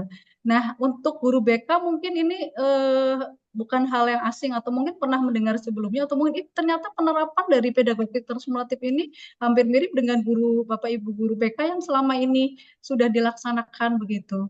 Untuk prinsipnya dari pedagogi transformatif ini yaitu peserta didik sebagai pusat pembelajaran. Ini relate sekali dengan kurikulum Merdeka, yaitu memaksimalkan peserta didik untuk aktif dalam pembelajaran berpihak pada murid, sehingga mereka akan didorong untuk berpikir kritis. Tentunya itu masuk juga dalam profil pelajar Pancasila. Salah satu 6 dimensinya adalah critical thinking, menempatkan dialog menjadi yang utama. Jadi tadi disampaikan oleh Bunda, kita nggak bisa menjudge nih anak berkata kasar, anak berperilaku yang tidak normatif. Itu kita harus menelusuri, bisa melalui dialog, diskusi, kita telusuri akar masalahnya itu apa begitu. Prioritas partisipasi aktif peserta didik, mendorong keaktifan dan mendorong keterlibatan guru pada komunitas. Tentunya menekankan guru juga untuk terus aktif dalam komunitas belajar. Tadi disebutkan juga oleh Bu Indah bahwa kalau guru tidak mau belajar sudah berhenti mengajar saja. Ada istilah seperti itu sering sekali didengungkan. Karena nonsen rasanya kita sebagai pendidik tapi tidak mau belajar. Itu tidak seiring sejalan dengan profesi kita begitu. Untuk pedagogi transformatif, mengapa sih kita membutuhkannya? Mengapa kita membutuhkan pedagogi transformatif dalam konteks kita sebagai seorang pendidik?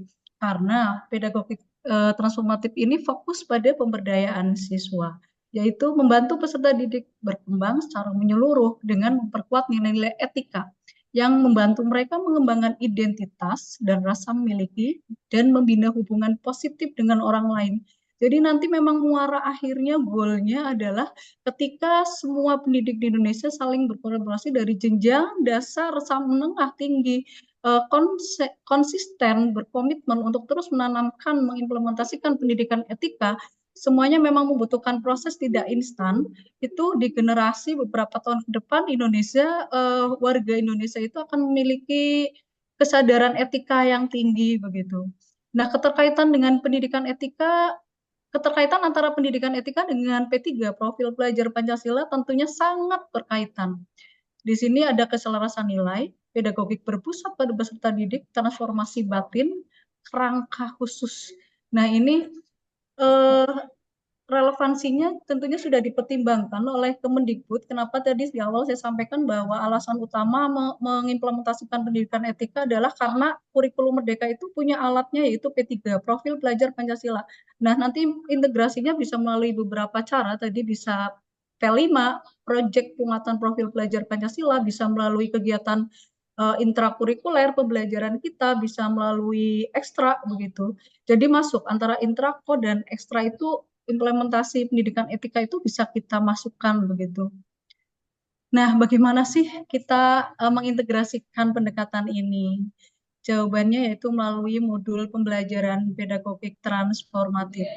Pendidikan etika berkontribusi pada kewarganegaraan global yang membangun masyarakat inklusif dan damai, mengajak guru untuk mempersiapkan dan memfasilitasi perjalanan belajar yang menciptakan peluang bagi peserta didik untuk berkembang, untuk bisa mengembangkan hubungan yang positif dengan diri mereka, dengan orang lain, terlibat dalam refleksi etis dan dialog yang meningkatkan kemampuan mereka untuk belajar hidup bersama.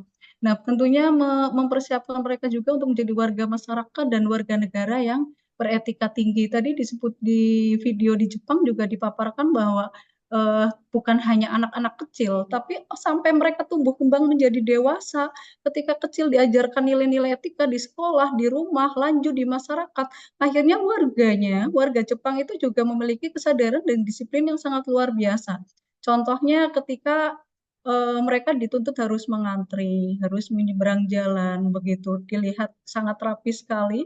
Kalau kita mau membandingkan dengan negara kita mungkin hanya bisa mesem-mesem begitu, bisa senyum-senyum sendiri. Begitu riwahnya di negara kita ketika kita mau menyeberang jalan aja harus dengan mungkin teriakan begitu suruh berhenti. Kesadarannya sangat berbeda dengan di Jepang. Bahkan nilai-nilai etika yang diajarkan di Jepang itu ternyata bermanfaatnya di semua lini sampai kesederhanaan.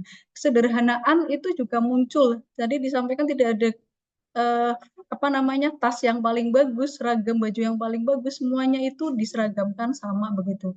Artinya ketika nilai-nilai etika itu berhasil diterapkan, maka itu akan bersifat komprehensif tadi, menyeluruh gitu. Nah, dalam modul pembelajaran pedagogik transformatif, ini yang paling utama adalah kita harus mengenal 3 pilar.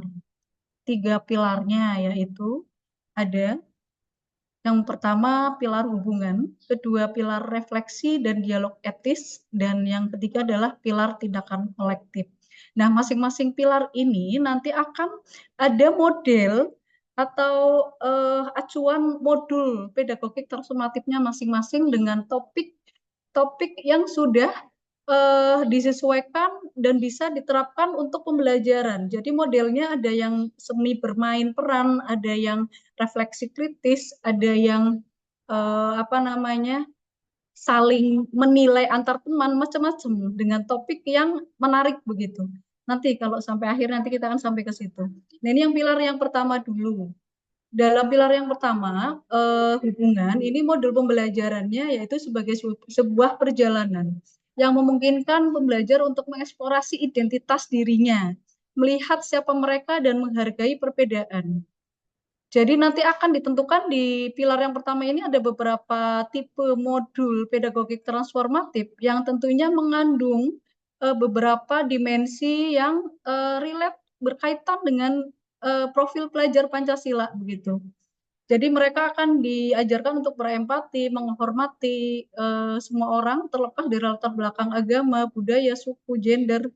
Nah, ini akan membekali peserta didik juga untuk terus apa namanya untuk menjadi manusia yang selalu membina rasa peduli, tanggung jawab, persaudaraan manusia begitu.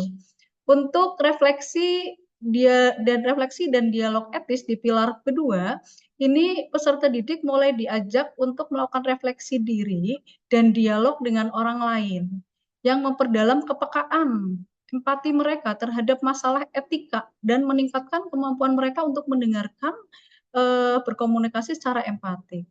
Nah, di apa namanya di pilar yang kedua ini di dialog etis tentunya anak sebelumnya nanti kita ke pilar 1 dulu ke hubungan. Setelah itu baru kita menggunakan berbagai tipe modul pedagogik transformatif yang masuk kategori pilar kedua begitu. Jadi ini bisa 30 jenis tipe modul pedagogik itu nanti kita bisa terapkan di kelas secara bertahap begitu.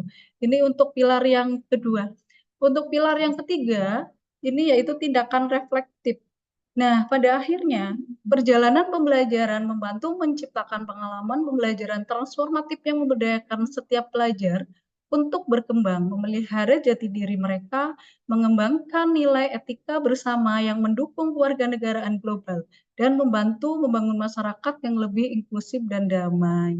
Tentunya ketika terbentuk nilai-nilai etika yang tinggi, yang bagus, larinya adalah kepada kedamaian begitu. Tadi disebutkan juga di video di Jepang, Jepang itu negara yang tingkat keamanannya itu tinggi. Itu saya pernah membaca dalam satu bacaan bahwa memang negara yang tingkat kesejahteraannya tinggi itu tingkat kriminalitasnya rendah. Jadi memang harus ditunjang dulu negara itu harus maju, harus mensejahterakan negaranya ditunjang dengan nilai-nilai etis warganya yang tinggi, insya Allah nilai kriminalitasnya juga akan menurun begitu.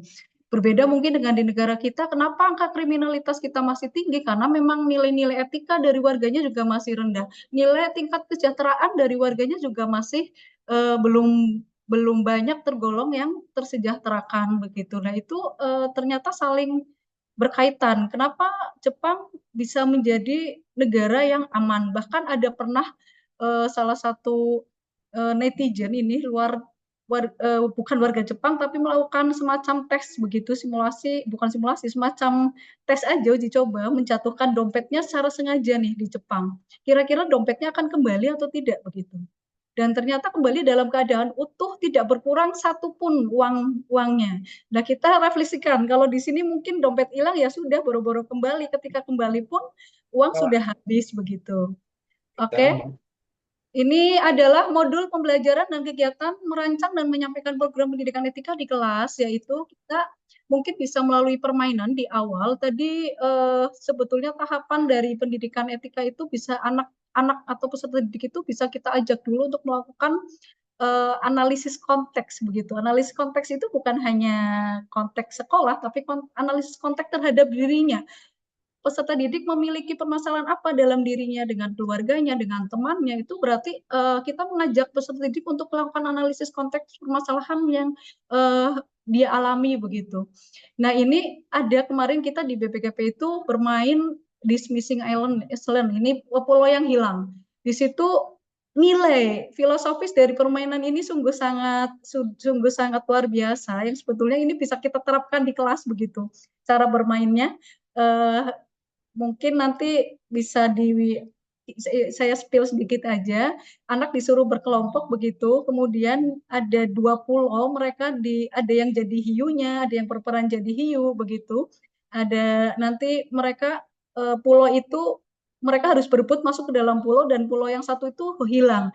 Dan kemudian ada yang harus tenggelam begitu, dan ada yang harus diselamatkan, ada yang harus ditenggelamkan. Nah, ketika temannya bingung, ada satu pemimpin di situ yang ditunjuk sebagai pemimpin untuk menenggelamkan siapa nih satu temannya yang mau ditenggelamkan. Nah, itu adalah dilema etika yang akan kita sodorkan kepada peserta didik untuk membuat keputusan dalam waktu cepat begitu. Dan nanti setelah bermain ini, anak disuruh melakukan refleksi diri, yang jadi hiu bagaimana, yang jadi pemimpin bagaimana, yang menjadi anak yang ditenggelamkan itu perasaannya bagaimana begitu. Itu kita akan saling melakukan refleksi. Nah, itu akan tumbuh rasa empati dan dialog antar peserta didik begitu. Ini untuk modul pembelajarnya di pilar 1, yaitu yang hubungan. Itu tadi ada beberapa topik, ada 10 topik, masing-masing pilar ada 10 topik modul. Topik yang pertama adalah meraih bintang. Jadi masing-masing topik ini nanti akan ada alur, aktivitas sudah matang ya Bapak Ibu, alat dan bahan apa namanya, alur pembelajarannya bagaimana, anak disuruh ngapain, refleksi akhirnya nanti bagaimana, nilai-nilai karakter dari bermain meraih bintang ini apa begitu. Untuk refleksi yang dihasilkan, yang diperoleh oleh peserta didik itu nanti ada semua dalam satu modul pedagogik transformatif. Ini ada topik meraih bintang, menghubungkan pohon hidupku, sampai 10 topik. Ini ada kisah Bobby, ada di sepatu Anda. Memang judulnya ini apa unik-unik begitu. Menurut saya itu sangat unik, dan ini menarik untuk kita terapkan di kelas begitu, diintegrasikan dalam pembelajaran. Setelahnya pastinya di setiap topik ini akan ada refleksi bersama. Apa yang sudah peserta didik rasakan ketika melakukan aktivitas pembelajaran dengan alur pedagogik transformatif meraih bintang misalkan. Itu mereka akan dapat merasakan betapa manusia di dunia ini beragam, dan kita tadinya tidak saling kenal menjadi saling kenal, dan dituntut bagaimana kita bisa memahami orang satu sama lain. Itu semuanya ada semua nilai-nilai dalam tiap-tiap modul begitu. Untuk modul pembelajaran di pilar kedua itu juga ada 10 Bapak Ibu. Ini ada beberapa topiknya, yaitu pulau-pulau yang menurun, pulau gurun, prinsip dialog, dan seterusnya. 1000 bangau kertas. Nah, kemarin untuk 30 modul ini di BPKP, kita praktekkan semua begitu. Kita praktekkan semua. Jadi ini karena sekali lagi karena keterbatasan ruang dan waktu, jadi memang kendala. Kemarin saya sempat diskusikan untuk diwebinarkan, sebetulnya ini karena kita 3 hari dan ini hanya 2 jam dan terbatas sekali waktunya. Jadi mungkin untuk praktek kita nanti bisa bersama-sama di sekolah masing-masing ya Bapak Ibu begitu. Untuk modul pembelajaran 3, aksi bersama, ini pilar ketiga juga ada 10 modul di sini, yaitu ada dialog antar generasi untuk masyarakat yang lebih aman dan seterusnya. Nah, ini saya spill saja satu, misal ini tentang modul pohon hidupku. Ini kebetulan yang kemarin saya praktikkan di BPKP. Di sini tujuan dari pembelajaran untuk modul pohon hidupku yaitu peserta didik akan dapat merenungkan kehidupan mereka. Siapa diri mereka? Siapa dan apa yang sudah berkontribusi pada mereka dan ingin menjadi apa mereka? Ini adalah tujuan pembelajarannya. Nah, bahan yang dibutuhkan yang perlu kita siapkan adalah lembaran kertas kosong untuk menggambar, pena atau spidol. Ini sederhana sekali alat yang dibutuhkan. Nah, di sini nanti kita minta peserta didik untuk menggambar pohon yang besar dan indah begitu.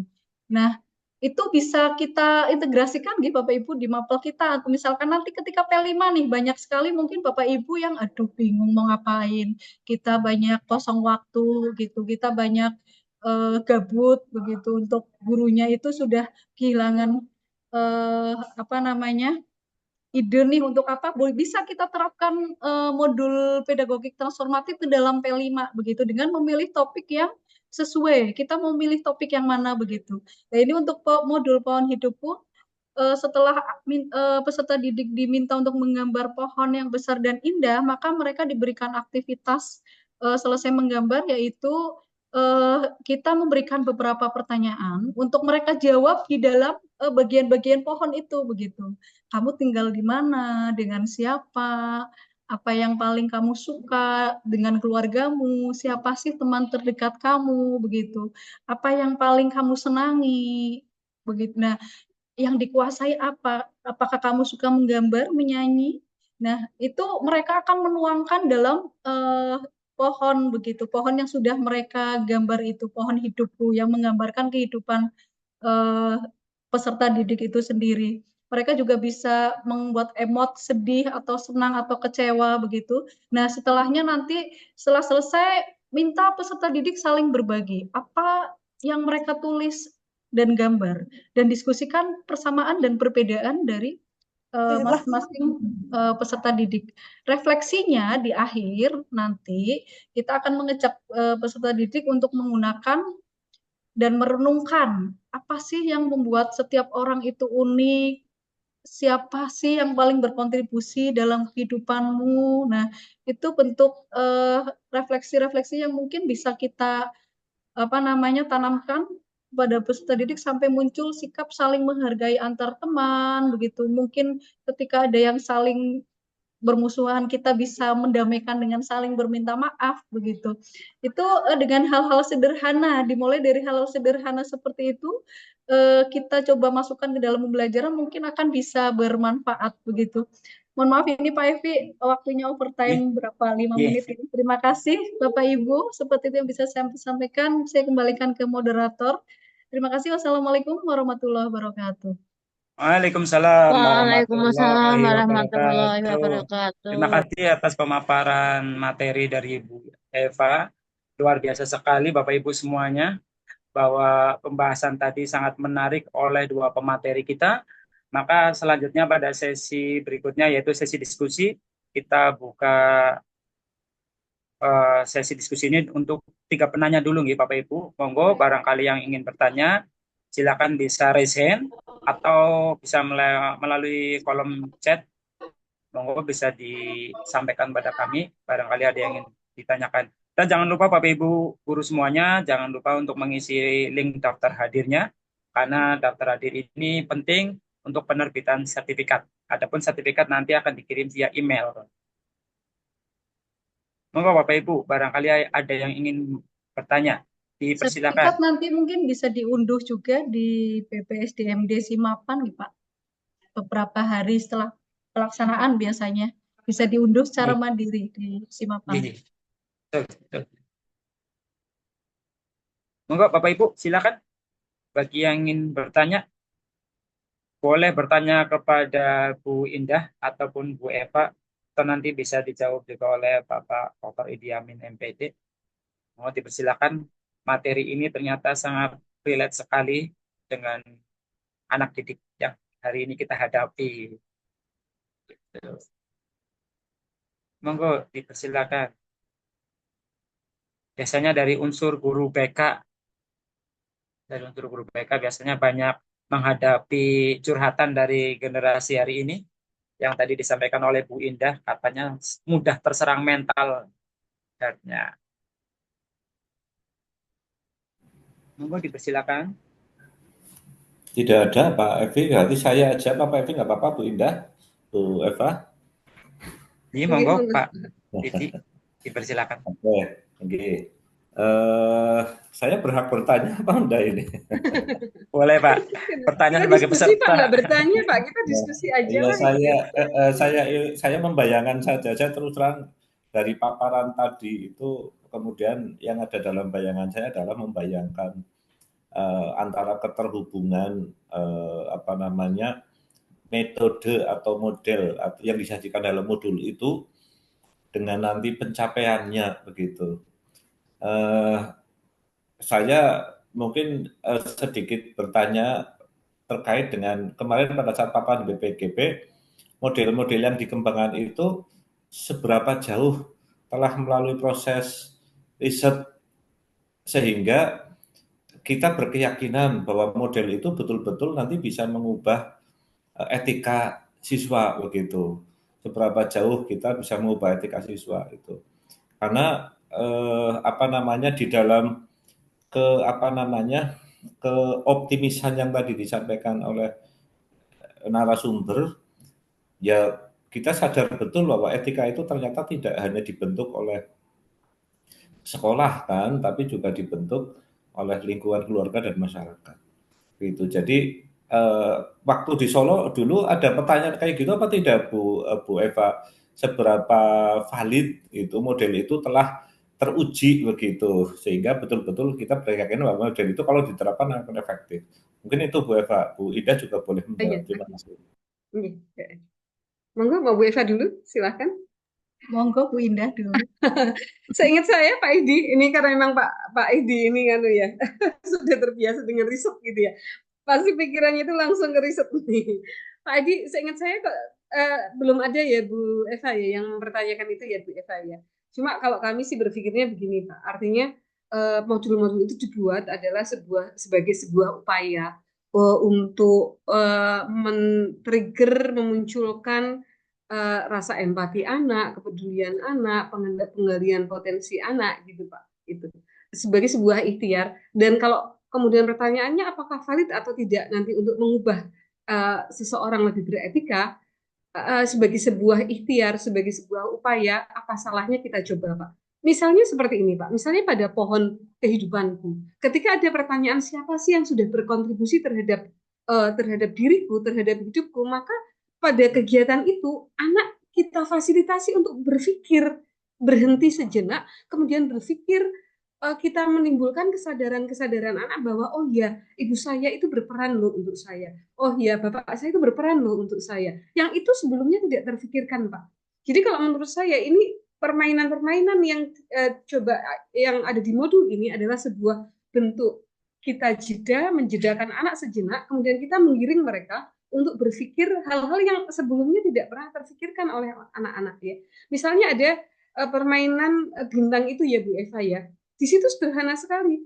Di situ disebutkan apa sih pengalaman yang membuat saya terkesan dalam hidup saya. Itu kalau kita tidak fasilitasi dengan permainan itu kan mungkin tidak pernah terfikirkan. Anak nggak pernah berpikir bahwa oh ya saya bersyukur sekali nih sudah pernah dihadapkan oleh Allah pada sebuah pengalaman yang indah yang itu menjadi sesuatu yang mengkayakan hidup mereka dan itu berarti untuk mereka. Artinya kita munculkan kesadaran-kesadaran itu pada saat itu Bapak.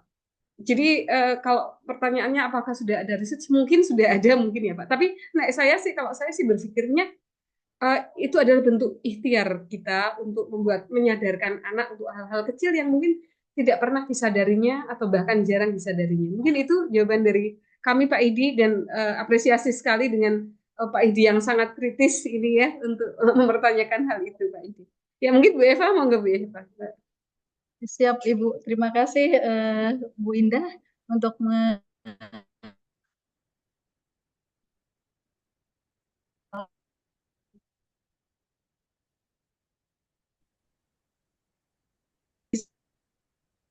ya, ada yang luput saya sampaikan bahwa untuk modul pedagogi transformatif ini ada batas usia minim dan maksimalnya, guys. Untuk pedagogi transformatif ini diperuntukkan bagi usia mulai dari 6 tahun sampai 18 tahun, begitu. Jadi bisa diterapkan di semua jenjang, yaitu SD, SMP, sampai SMA. Mungkin kalau dilihat rentang usia seperti itu. Nah, didesain mungkin sesederhana mungkin. Tadi disampaikan oleh Bu Indah, kalau melihat dari implementasi modulnya itu memang pertanyaannya itu pertanyaan-pertanyaan yang kalau kita menurut kita orang dewasa itu buat apa sih pertanyaan begitu gitu. Tapi mungkin dari sisi filosofis psikologis pendidikan itu mungkin sudah melalui tentunya Kemendikbud nggak main-main begitu kan untuk merilis modul pedagogik transformatif mungkin secara saya atau Bu Indah tidak ketahui sudah melalui uji klinis juga belum tahu begitu tapi mungkin itu sudah dilakukan karena menimbang bahwa hal-hal sederhana itu bisa saja menggugah untuk anak berperilaku etika dimulai dari hal-hal sederhana begitu. Dan tentunya benar sekali itu adalah salah satu baru sebagian kecil sekali langkah dari dunia pendidikan Indonesia untuk memperbaiki etika warganya.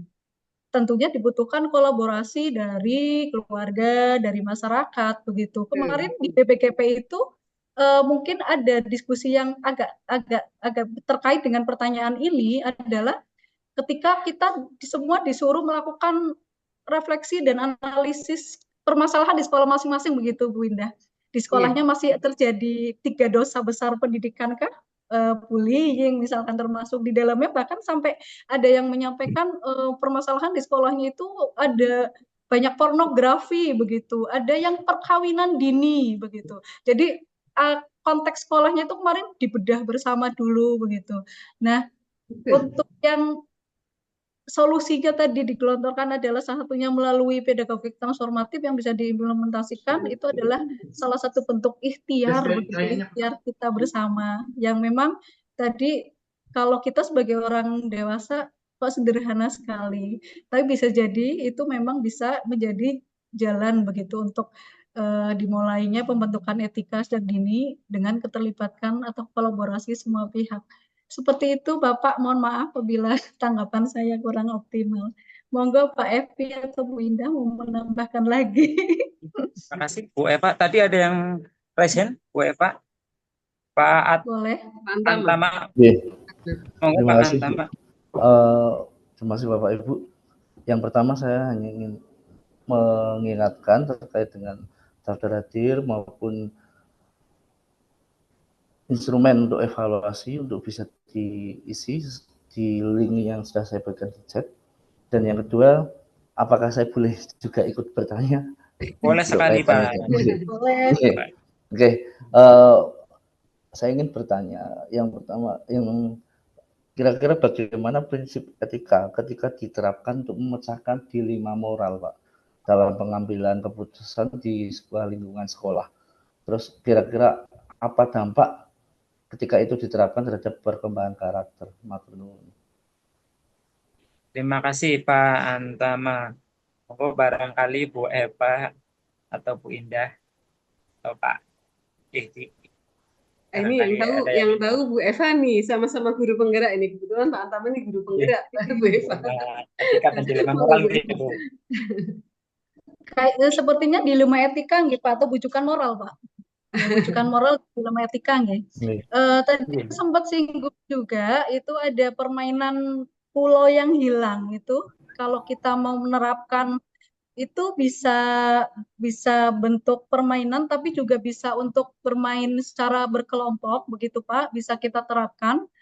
Itu nanti anak akan dihadapkan pada posisi dilema etika itu tadi, yaitu harus dituntut untuk mengambil keputusan dalam jangka waktu yang cukup pendek dan cepat begitu, di mana mereka harus mengorbankan salah satu anak buahnya begitu untuk ditenggelamkan.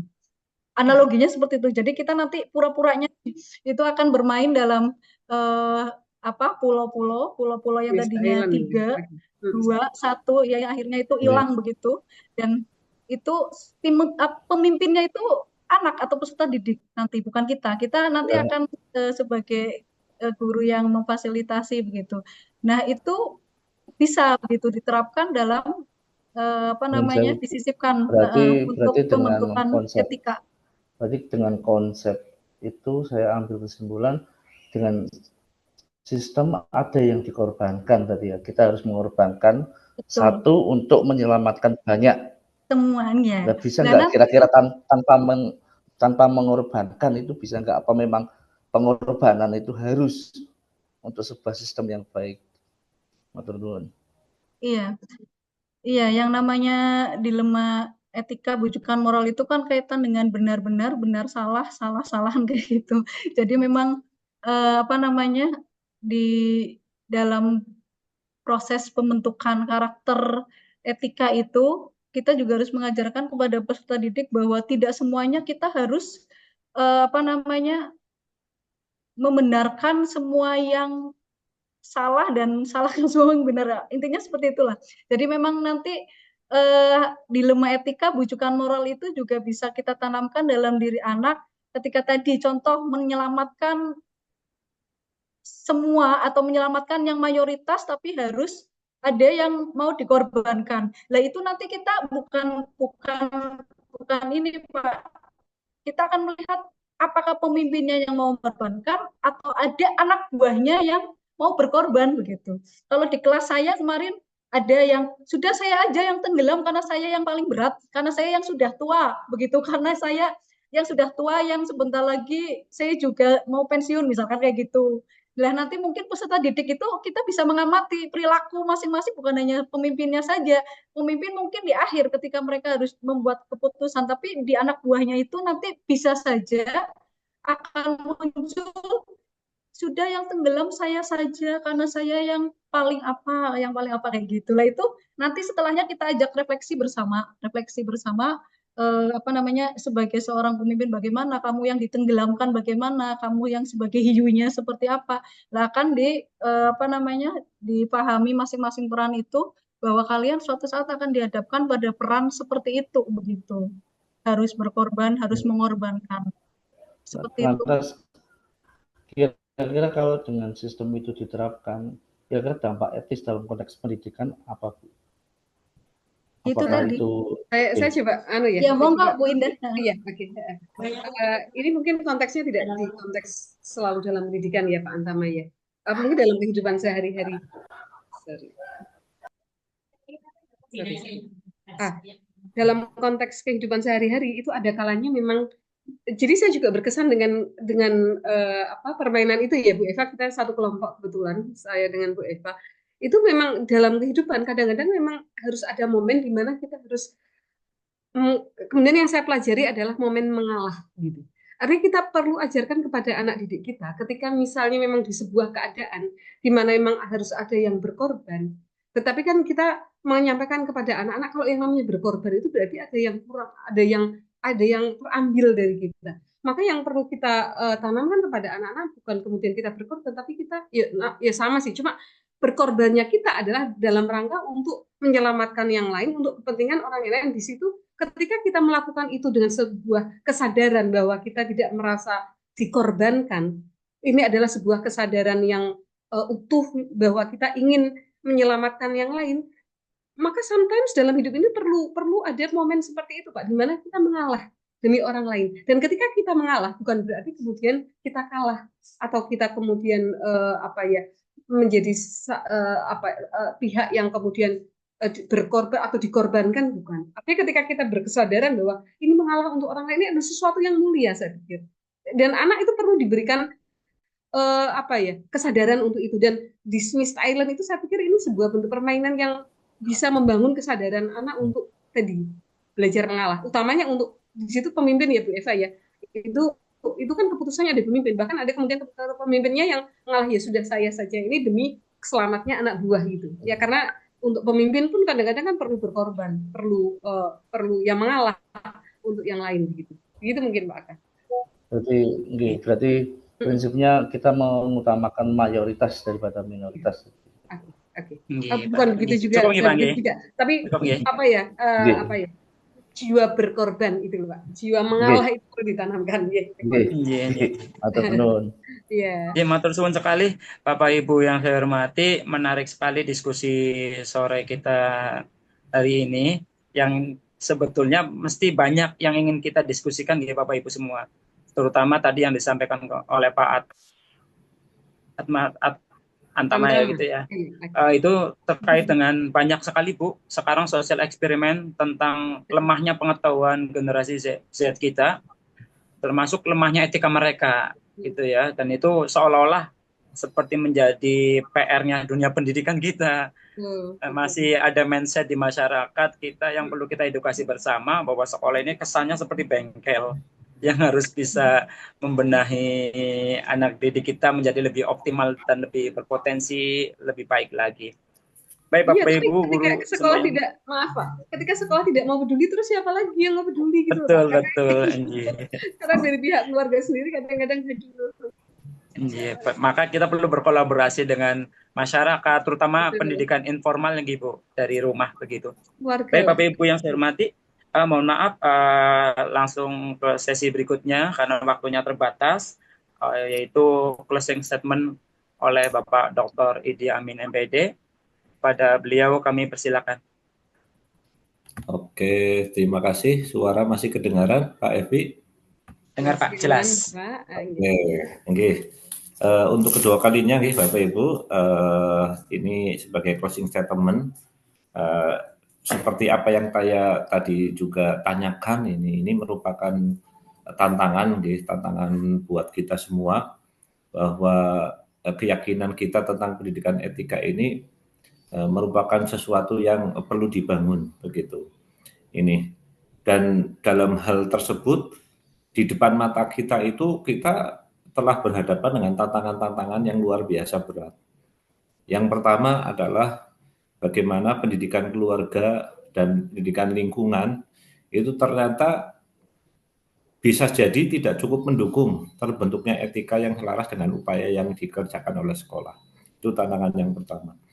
Tantangan yang kedua adalah adanya banyaknya tuntutan kurikulum yang ternyata lebih menarik dibandingkan dengan bagaimana kita menekankan etika pada anak. Misalkan, saat ini kita berhadapan dengan makna dari kata kesuksesan. Itu, di mana kesuksesan itu dipandang dari sisi nilai yang tinggi dan akhirnya anak berhasil sukses untuk bisa masuk ke kampus yang favorit, kemudian bisa bekerja di perusahaan yang bonafit, kira-kira seperti itu. Nah, ini tentu tantangan-tantangan yang dihadapi manakala kita akan dituntut untuk membangun pendidikan etika di lingkungan sekolah kita. Oleh karena itu, untuk menjamin keberhasilan pendidikan etika ini, maka tentu mindset, keniatan dan orientasi hidup yang dari yang paling dasar itu harus bisa kita ubah, begitu. Selagi mindset, keniatan dan orientasi hidup yang paling dasar tidak bisa berubah, maka akhirnya semuanya kembali pada retorika. Itu. Mungkin itu sebagai closing statement saya. Ini saya bukan sedang pesimis, Bu Indah, Bu Eva. Tapi manakala yang kita hadapi realitanya seperti itu kan ya, itu maka tadi ya sandiwara-sandiwara yang diciptakan di modul ya kan itu mungkin tidak cukup signifikan itu kan untuk bisa kita membangun sebuah kondisi pembelajaran yang kita idam-idamkan seperti cita-cita ideal dari pendidikan etika ini. Barangkali itu closing statement dari saya. Sekali lagi saya mengucapkan terima kasih dan apresiasi yang sebesarnya untuk Bu Indah dengan Bu Eva yang hari ini luar biasa menampilkan presentasinya, bagian dari tanggung jawab moral Bu Indah, Bu Eva, di sosialisasi di Solo. Ini panjenengan berarti secara moral sudah gugur tanggung jawabnya, sudah menyebarkan. Harapannya bermanfaat ya Pak. Insya Allah ini akan sangat bermanfaat kepada kami. Pesan saya juga ini, mari kita renungkan bersama-sama ya, di titik mana kita bisa melaksanakan hal ini, di titik mana. Mudah-mudahan kita semua nanti bisa melaksanakan walaupun kecil, dan ini mudah-mudahan bisa mempengaruhi lingkungan pendidikan kita. Terima kasih, kurang lebihnya mohon maaf. Akhir kalam, Assalamualaikum warahmatullahi wabarakatuh. Waalaikumsalam warahmatullahi wabarakatuh. Kita beri aplaus Bapak Ibu semuanya untuk dua pemateri kita dan keynote speaker kita. Kami ucapkan terima kasih untuk pemateri Bu Indah Muslihatun SPD MPD selaku Kepala SMA Negeri 1 Kedung Kuning Kabupaten Pekalongan, serta Bapak Dr. Idi Amin MPD selaku Kepala SMA Negeri 1 Bagoyangan, dan Bu Eva Uniati SPD selaku penggerak komunitas di SMA Negeri 1 Baguyangan. Gitu. Sebelum kita tutup semuanya Bapak Ibu, ada pantun juga. Pergi ke sawah untuk bertani, pergi bertani bersama Pak Evi. Cukup sekian webinar kali ini. Semoga materi tadi sampai ke lubuk hati. Oke, terima kasih Bapak Ibu. Jangan dulu ditutup. Kita foto bersama dulu. Semoga silaturahim kita dan kolaborasi kita bisa berlanjut nggih Bapak Ibu semuanya, terutama antara SMA Negeri 1 Baguyangan dan SMA Negeri 1 Gedung Uni. Insya Allah Bu Indah. Nggih, Bapak. Matur nuwun Pak Igi. Monggo Bapak Ibu kameranya bisa dibuka untuk foto bersama. Pak Evi yang shoot nggih, Pak Evi yang shoot nggih. Oh, nggih. Sama dari Pak Antama. Monggo Pak Antama bisa di 1, 2, 3. Bisa dibuka fotonya. Iya, Milati juga. Lagi monggo yang banyak. 1, 2, 3. 1, 2, 3. Cukup Pak Antama? Iya, matur suwun Bapak Ibu. Cakap, matur nuwun. Dari awal hingga akhir barangkali banyak kekurangan. Kami selaku moderator mohon maaf. Kami akhiri. Wallahu muwaffiq illa aqwamit thoriq. Wassalamualaikum warahmatullahi wabarakatuh. Waalaikumsalam. Di webinar berikutnya. Terima kasih. Terima kasih semuanya. Sehat-sehat semuanya. Terima kasih ya. Pak Evi, terima kasih. Sami-sami Bu Indah. Sehat-sehat semuanya. Salam buat keluarga besar SMA Negeri 1 Gedung Uni. Mudah-mudahan bisa Terima kasih Pak Evi. webinar luring. Oh iya. Kita touring ya Pak ke Brebes ya atau Amin. Kami ke sana. Ya berarti Pak ya. Sehat semua. Ya. Terima kasih. Pak Jelas ya. Evi, Terima kasih. mantap Pak Evi. Eva, terima kasih ya. Saya izin live dulu. Pak Antama, mohon tolong nanti fotonya bisa di-share nggih, Pak. Siap, siap. Ini matur suwun Pak Antama. Ngapunten ngerepoti Pak Antama. Mari pulang, marilah pulang, marilah pulang bersama-sama. Iya, ini nyanyi Pak Prio. Prio semangat sekali. Tadi nggak ini kok nyanyi. Alhamdulillah selesai 2 jam, mantap. Monggo Bapak Ibu boleh live. Oke, izin live ya. Monggo. Pak Evi di samping saya live.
Tapi ini sih daftar hadirnya langsung kok Pak. Kok tadi saya isinya di itu dok ya Pak?